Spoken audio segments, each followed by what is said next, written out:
This P0064 repairing video is dedicated to Nissan's drivers. If your Nissan is getting a P0064 error code, this video is going to show you one practical solution to fix the error code at home. Use the Zeus app to scan your vehicle and see the error code P0064.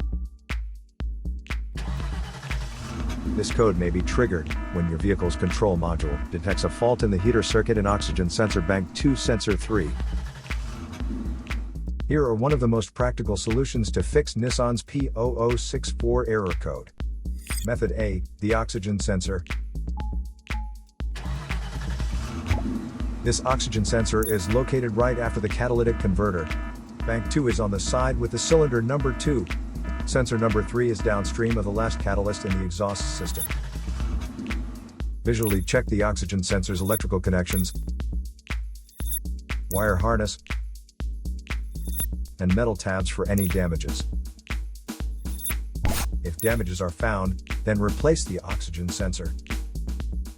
If there is no damage found on the oxygen sensor, you would need to take your car to consult professional mechanics. So here are one of the most practical solutions to fix Nissan's P0064 error code. After the repair, you can now use the Zeus app to clear the error code. And tap the rescan button one more time to make sure everything is fine with your vehicle. To save more money on car expenses, claim a free engine code scanner at the description link below, or check out the video here for more info. You're also welcome to leave comments below. Our mechanic professionals will answer them shortly. Don't forget to like and subscribe to our channel. Thanks again for watching this video.